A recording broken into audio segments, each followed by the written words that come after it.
Assalamualaikum warahmatullahi wabarakatuh. Di sini kami dari kelompok 6 akan mempresentasikan hasil dari diskusi kami, yaitu faktor-faktor yang mempengaruhi struktur modal debt to equity ratio pada data rasio keuangan perusahaan. Selanjutnya di sini ada nama-nama anggotanya. Yang pertama ada Amelia Putri dengan NIM akhir 1313. Ada Nur Fatoni Abdullah dengan NIM akhir 1314, Amelia Oktavioni 1315, Nur Ahmad Fahru Rozi 1316, Candy Sidik Pratama 1317, Peri Firmansah 1318, dan saya sendiri Elsa Sabila dengan NIM akhir 1319. Selanjutnya saya akan membacakan pengertian dari laporan keuangan. Laporan keuangan adalah hasil akhir dari proses pencatatan transaksi keuangan suatu perusahaan yang menunjukkan kondisi keuangan perusahaan tersebut pada satu periode akuntansi dan merupakan gambaran umum mengenai kinerja suatu perusahaan. Saya Amelia Putri dengan NIM akhir 313. Di sini saya akan menjelaskan struktur modal dan teori struktur modal. Struktur modal merupakan suatu ukuran keuangan antara utang jangka pendek, utang jangka panjang, dan modal sendiri dalam melakukan kegiatan perusahaan. Struktur modal dapat menjadi masalah yang penting untuk perusahaan karena baik atau buruknya perusahaan modal akan berpengaruh langsung pada posisi finansial perusahaan. Dan yang kedua ada teori struktur modal. Menurut Jeffrey Weston dan Thomas E. Copeland mengatakan bahwa struktur modal adalah pembiayaan permanen yang terdiri dari utang jangka panjang, saham preferen, dan modal pemegang saham.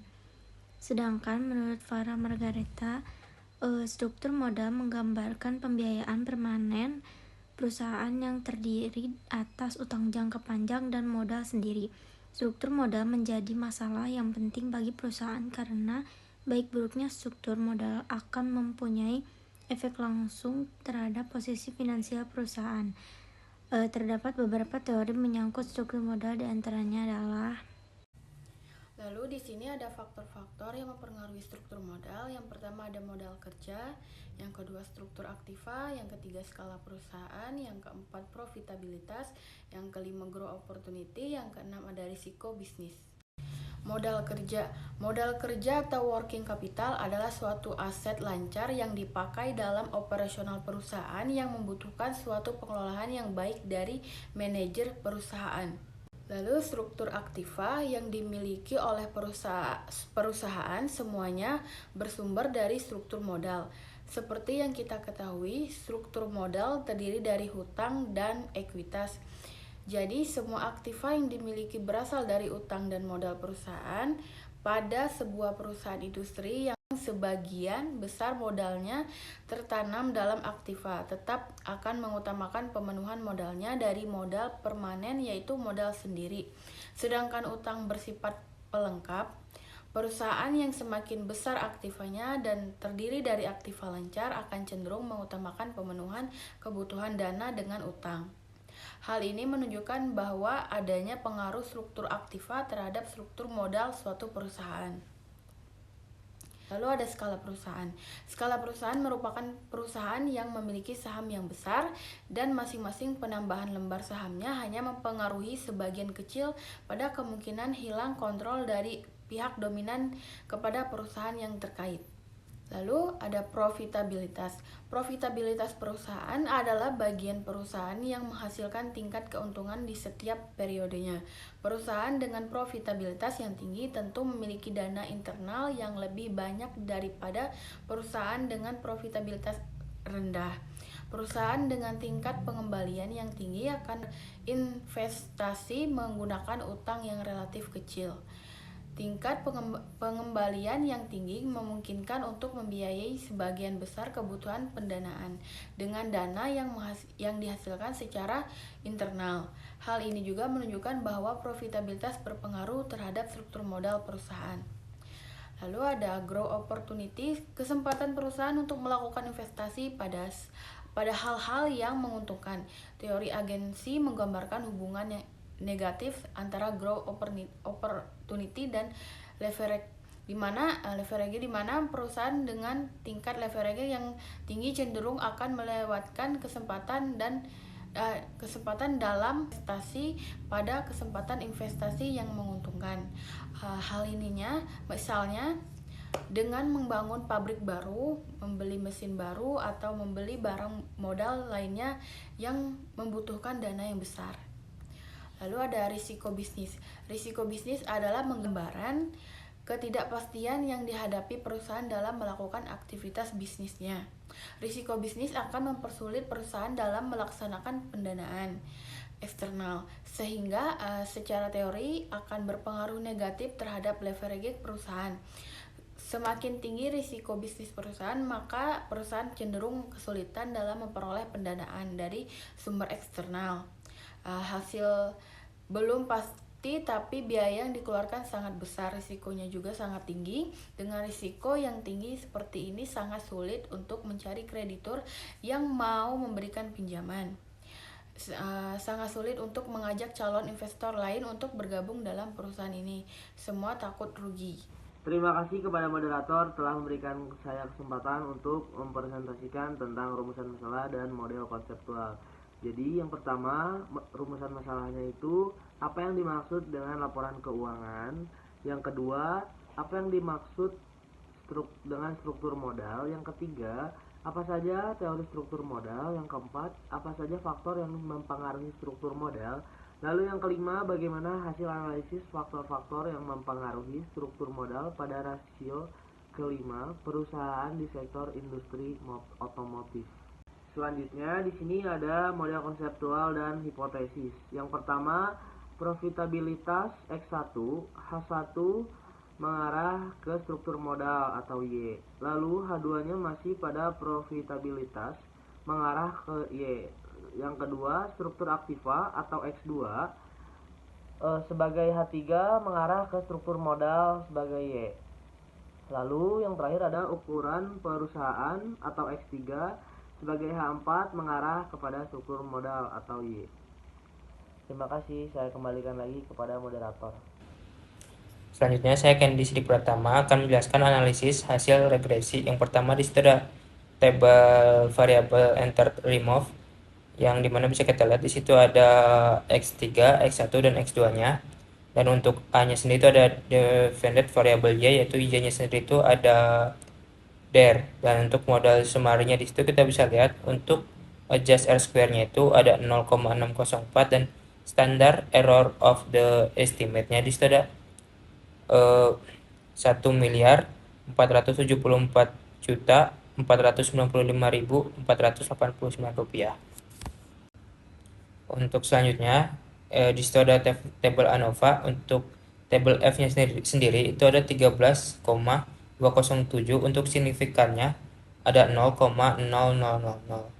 Dan untuk selanjutnya ada tabel koefisien, di mana tabel T-nya sendiri untuk X1 itu ada minus 0,534 dan tabel signifikannya ada 0,599. Dan untuk X2 sendiri itu ada tabel T-nya itu 1,240 dan untuk tabel signifikannya ada 0,299.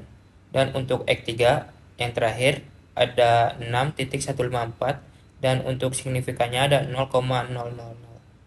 Hasil hipotesis 2, pengaruh return on asset terhadap struktur modal debit to equity ratio. H2 profit berpengaruh negatif terhadap struktur modal berdasarkan hasil uji tabel conscience. Dapat diketahui bahwa nilai signifikan untuk variabel X1 terhadap variabel Y sebesar 0,599 lebih besar dari 0,05 dan nilai T hitung min 0,534 kurang dari tabel T 2080 sehingga dapat diimplementasikan bahwa hipotesis 1H1 yang menyatakan bahwa probabilitas berpengaruh negatif terhadap struktur modal pada penelitian ini ditolak karena probabilitas menggunakan return on asset ROA X1 secara parsial tidak berpengaruh signifikan terhadap struktur modal debit to equity ratio. Hasil uji hipotesis 3, pengaruh struktur aktiva terhadap struktur modal debit to equity ratio. H3 struktur aktivitas berpengaruh positif terhadap struktur modal. Berdasarkan hasil uji tabel koefisien dapat diketahui bahwa nilai signifikan untuk variabel X2 terhadap variabel Y sebesar 0,229 lebih besar dari 0,05 dan nilai T hitung 1,240 kurang dari tabel T 2080 sehingga dapat diimplementasikan bahwa hipotesis 2 H2 menyatakan bahwa struktur aktiva berpengaruh positif terhadap struktur modal. Pada penelitian ini ditolak karena struktur aktiva menggunakan struktur aktiva SA X2 secara parsial tidak berpengaruh signifikan terhadap struktur modal debit to equity ratio. Selanjutnya, interpretasi hasil uji hipotesis. Hasil uji hipotesis 4, pengaruh ukuran perusahaan terhadap struktur modal debt to equity ratio atau DER. H4, ukuran perusahaan berpengaruh positif terhadap struktur modal. Berdasarkan hasil uji tabel koefisien, dapat diketahui bahwa nilai signifikan untuk variabel X3 terhadap variabel Y sebesar 0,000 kurang dari 0,05 dan nilai T hitung 6154 lebih besar dari T tabel 2080 sehingga dapat diinterpretasikan bahwa hipotesis 3 atau H3 yang mengatakan bahwa ukuran perusahaan berpengaruh negatif terhadap struktur modal pada penelitian ini diterima karena ukuran perusahaan menggunakan size X3 berpengaruh positif terhadap struktur modal debt to equity ratio atau DER. Selanjutnya, hasil uji hipotesis 1, pengaruh return on asset terhadap struktur modal debt to equity ratio atau DER. H1, profitabilitas struktur aktiva dan ukuran perusahaan berpengaruh positif terhadap struktur modal. Berdasarkan hasil uji regresi pada tabel ANOVA, dapat diketahui bahwa nilai signifikansi untuk variabel X1, X2, dan X3 terhadap variabel Y adalah 0,000 kurang dari 0,05 dan nilai F hitung 13.207 lebih besar dari 3,03 F tabel 2,080 sehingga dapat diinterpretasikan bahwa hipotesis 1 H1 yang menyatakan profitabilitas struktur aktiva dan ukuran perusahaan berpengaruh positif terhadap struktur modal pada penelitian diterima karena profitabilitas menggunakan ROA X1, struktur aktiva menggunakan struktur aktiva X2 dan ukuran perusahaan menggunakan size X3 secara simultan berpengaruh positif terhadap struktur modal debt to equity ratio atau DER. Selanjutnya ada kesimpulan. Jadi kesimpulannya dari data yang dianalisis dengan menggunakan variabel X atau independen yang terdiri dari profitabilitas X1, struktur aktiva X2 dan ukuran perusahaan X3 serta variabel Y atau dependen yaitu debt to equity ratio, dapat disimpulkan bahwa ukuran perusahaan atau size secara parsial berpengaruh positif terhadap struktur modal dengan nilai signifikasi 0,000 kurang dari 0,05 dan T tabel 6,154 lebih dari T tabel 2,080. Rasio aktivitas secara parsial tidak berpengaruh terhadap struktur modal karena nilai signifikasi 0,229 lebih dari 0,05 dan T tabel minus 1,240 kurang dari T tabel 2,080. Hasil nilai F hitung sebesar 13,207 dengan nilai signifikansi 0,000 sedangkan F tabel sebesar 3,03 dengan signifikansi 0,05.